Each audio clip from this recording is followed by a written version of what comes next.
He had a second question on here. Oh, wow. We're not even done with your question. Unrelated topic. I think this is a fun one. His question is, so we ride the track and we do this stuff quite a bit. What are the riding tips or things that people think about or talk about that we just shake our heads at or just disagree with or think, oh, that's such a misunderstanding of what that's supposed to mean? And we hear these at the track. We hear them. I'm sure you hear them in the comments of your other videos. What are a couple of your favorite ones that come to mind that are these comments that you just kind of roll your eyes at? All right. Do you have one right off the top of your head? I want to hear. I know you've got a couple that we talked about prior. Go ahead. One that I really can't stand this one. You should have no weight on your hands when you're braking into a corner, and that's taught in some places. I don't know how that's physically possible. You just squeeze the tank and like keep all the weight off of your hands. What was that? It was a 1990s maybe exercise, the Thigh Master. Oh, maybe yeah, people maybe they actually have stock in Thigh Master, right? Or maybe it's like there's the pads, the grippy pads on the gas tanks. Yeah. Maybe it's them trying to like sell more pads.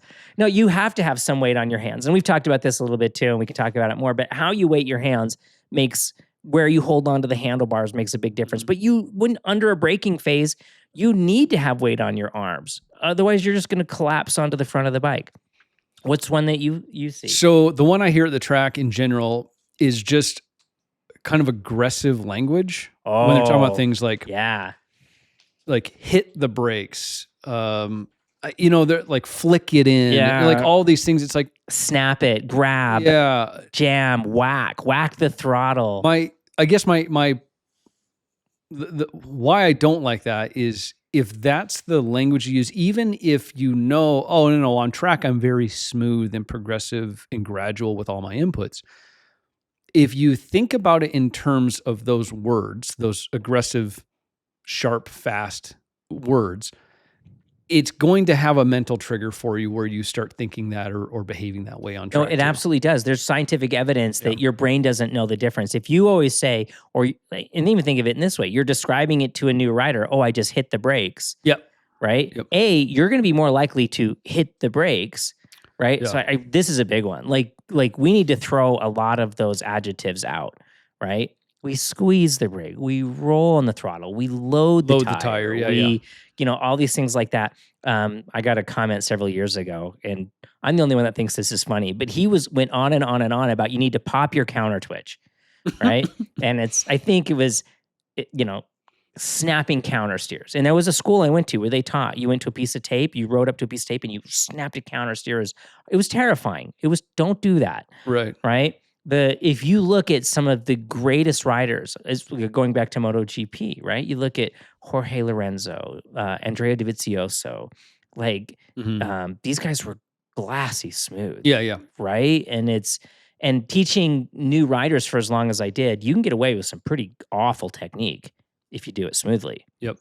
I guess one of the comments that I think about with this, there's two things I think about with this is, do you want people to see you riding and think, oh man, I wish I was as smooth as that guy? Or, oh man, I can't believe how good he's doing considering how rough he is with everything, right? Like try to emulate the thing you want to be known for, and most likely you're going to be that thing, right? So if you want to be the smooth rider that everyone's impressed by, you have to be the smooth person all the time. Ironically, the smooth rider doesn't always look like they're going fast. Sometimes it looks very boring. And there was a great, one of my favorite ones was from an announcer, maybe as a journalist, but it was when Lorenzo was really in his peak. And he's watching him at Sepang or at one of the tests, and he's watching him lap after lap after lap, and he's hitting the mark, bang on the money, doesn't miss it by millimeters, right? And it's in a fast transition of a left to a right. And he says, every other rider comes through there and you see him, go from left to right. He says, somehow when I watch Lorenzo do it from the same view of everybody else, I cannot tell when his body goes from the left side to the right side of the bike. It just all of a sudden is there, and it didn't look like anything moved or changed. It just suddenly was in the exact right spot for the next part of the corner. What a great thing to strive for, right? Like none of us are going to be Lorenzo, but what a great target to strive for in terms of, what you're known for.